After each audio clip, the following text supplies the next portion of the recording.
생명의 능력으로 역사하시는 하나님의 은혜가 오늘도 우리의 삶에 더욱 풍성하게 채워지기를 간절히 소망합니다. 오늘 본문 말씀은 욥기 21장 17절부터 34절까지입니다. 소발이 주장하는 내용에 대한 욥의 반론이 어제에 이어 계속되고 있습니다. 갑자기 불어닥친 감당하기 힘든 고통으로 인해 죽을 만큼 힘든 시간을 보내고 있는 욥에게 친구들은 계속해서 욥이 하나님 앞에 악한 일을 저질렀기 때문에 재앙이 임한 것이라고 주장하면서 악한 행실을 버리고 제대로 살아라고 지적합니다. 그러나 욥은 친구들의 그러한 지적이 온당하지 못함을 피력하지요. 친구들이 말하는 것처럼 악인이 그가 행한 악한 행실로 인해서 재앙을 경험하는 것이라면 왜 악한 일을 저지르고도 여전히 잘 먹고 잘 살고 있는 사람들이 존재하는 것이냐는 반론을 펼칩니다. 오늘 본문 17절을 보니까 악인의 등불이 꺼짐과 재앙이 그들에게 닥침과 하나님이 진노하사 그들을 곤고하게 하심이 몇 번인가 라고 질문합니다. 18절에서도 그들이 바람 앞에 검불같이 폭풍에 날려가는 겨같이 되었도다 라고 했는데, 이것은 너희들은 계속해서 악한 행실로 인해 악인이 벌을 받는 거라고 하는데 도대체 그런 경우를 몇 번이나 보고 경험했느냐고 묻는 것입니다. 지금 욥은 악한 행실을 한 사람에게 하나님께서 벌을 내리신다라는 것을 부인하는 것이 아닙니다. 욥은 누구보다도 하나님께서 죄악을 싫어하는 분이심을 잘 알고 있는 사람이었죠. 그러했기에 가족들과 잔치를 하고 나면 혹여나 부지 중에 하나님 앞에 범죄하였을까 걱정해서 자식들 수대로 번제를 드릴 정도로 늘 자신과 주변을 살피고 조심하는 사람이었습니다. 그런 욥에게 닥친 재앙과도 같은 고통과 고난의 문제를 친구들이 단순히 악한 행실과 연결시키려고만 하는 그릇된 행태를 바로잡고자 하는 것이지요. 우리가 사는 인생은 우리가 생각하는 것처럼 그렇게 단순한 논리나 원리로만 충분히 설명될 수 없는 많은 요인과 요소들이 존재합니다.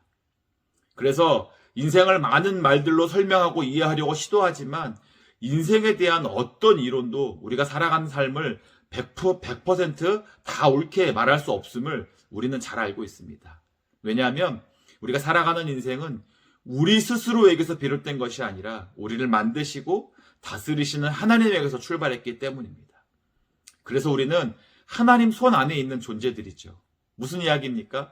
오직 하나님만이 우리를 잘 아신다는 겁니다. 욥도 이러한 사실을 알았기에 어제 본문의 마지막인 16절에서 우리의 행복이 우리 손 안에 있는 것이 아니라고 고백했던 것입니다. 그러므로 내가 하나님이 아니라면 우리는 인생을 다 온전히 이해할 수도 또 설명할 수도 없는 연약하고 부족한 존재임을 늘 인정하면서, 그렇기 때문에 겸손한 삶의 자세를 잃지 말아야 합니다. 마치 나는 다 아는 것처럼, 아니면 나도 다 경험해 본 것처럼 그러한 마음의 태도를 가지고 상대방과 대화를 하기 시작하면 자칫 우리는 상대방의 인생을 하나님의 자리에서 판단하고 정죄해버리는 잘못을 범하기 쉽습니다. 그리고 그것이 상대방을 위하는 것이라는 그럴싸한 말로 표현하면서 오히려 상대방에게 상처를 주고 아픔을 더 고통스럽게 만들게 되기도 하다는 것이죠. 오늘 본문 27절에서 욥이 자신의 친구들이 마치 자신을 해치려고 하는 것 같은 느낌을 받고 있는 것을 보면 알 수 있습니다. 이제 19절과 20절을 보니까 욥이 이렇게 말했습니다. 하나님은 그의 죄악을 그의 자손들을 위하여 쌓아두시며 그에게 갚으실 것을 알게 하시기를 원하노라. 자기의 멸망을 자기의 눈으로 보게 하시며 전능자의 진노를 마시게 하셔야 할 것이니라 라고 했죠. 소발이 어제 20장 10절에서 악한 자의 자녀들이 가난한 사람들에게 은혜를 구하겠다고 말한 것에 대해 잘못된 내용을 욥이 바로잡고 있는 것입니다. 소발이 말한 이 말의 의미는 하나님께서 악한 자가 행한 잘못된 행실에 대한 징벌을 그 자식에게 내리신다라는 거거든요.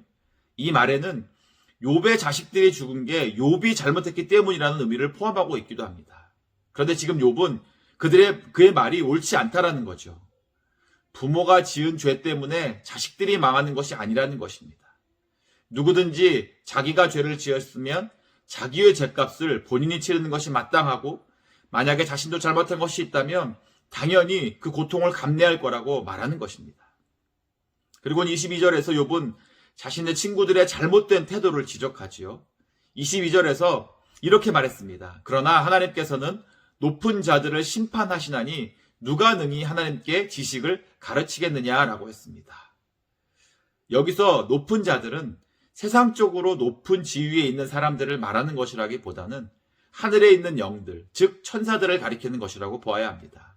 그러니까 하나님은 천사들까지도 심판하시는 분이신데 그런 하나님에게 지식이 부족해서 너희들이 가진 지식을 하나님께 가르치려고 하냐는 것입니다. 그만큼 지금 친구들은 자신들이 알고 있는 것이 맞다라는 지나친 확신에 차 있어서 마치 하나님도 우리들에게 배워야 한다라는 자세처럼 욥에게 비춰지고 있다라는 겁니다. 그런데요, 욥의 친구들과 같은 이러한 태도는 우리의 신앙을 병들게 할 수 있기 때문에 우리는 주의해야 합니다.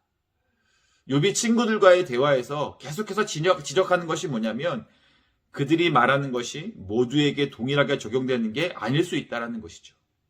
악한 행실 때문에 악인에게 재앙이 임한다는 그들의 말이 결코 틀린 것은 아니지만 그들의 말에 기초해서 모든 인생들을 판단하고 평가하려 한다면 그것은 잘못된 것임을 욥은 반복해서 알려주고 있습니다.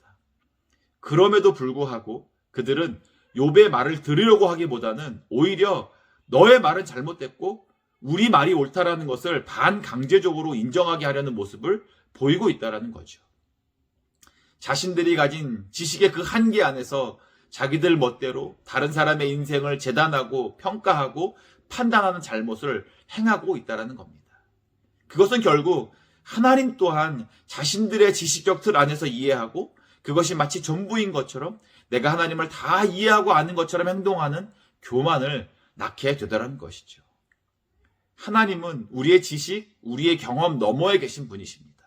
물론 성경은 우리로 하여금 힘써 하나님을 알아가도록 권면하고 살아계신 하나님을 경험하도록 우리를 이끌지만 우리가 알아가고 경험하는 것이 하나님의 전부가 아님을 우리는 늘 기억해야 합니다. 우리는 하나님의 손으로 지음받은 피조물, 즉 유한한 존재임을 잊지 말아야 합니다. 유한하다라는 것은 일정하게 정해진 범위와 한계가 있다는 것이죠. 그러나 우리를 지으신 하나님은 무한하신 분이십니다. 제한과 한계가 없이 우리 인생들 안에서 역사하시는 분이시라는 겁니다. 우리가 아무리 뛰어난 능력을 가졌다고 할지라도 그러한 하나님의 능력에 비하면 우리는 아무것도 아닙니다. 이것은 다른 말로 하면 우리는 하나님 없이는 온전히 설 수 없는 존재라는 것이죠. 그렇기에 우리가 마주하는 현실 속에서 우리가 부딪히게 되는 수많은 문제 가운데 우리가 다 이해할 수 없는 일들을 겪게 된다 할지라도 우리는 그것이 하나님의 주권적 섭리의 결과임을 믿고 나아가야 합니다. 그리고 묵묵히 그 일들을 통해 궁극적으로 이루실 하나님의 뜻을 기다리면서 서로를 위로하고 격려하는 것이 믿음의 공동체 안에서 이루어가야 할 바람직한 모습인 것이죠. 지금 내가 당하는 고난이 우리의 삶의 최종적인 결과물이 아니기 때문에 지금은 비록 힘들고 어려울 수 있지만 좌절하거나 실망하지 말아야 합니다. 세상이 지금 우리를 몰라준다고 할지라도 그래도 주님은 여전히 우리를 보시며 우리를 기대하고 계시기 때문에 주님의 말씀하시는 바를 따라서 하루하루 주님과 함께 선한 삶을 살기를 힘쓰시는 우리 모두가 되시기를 주님의 이름으로 간절히 축원합니다.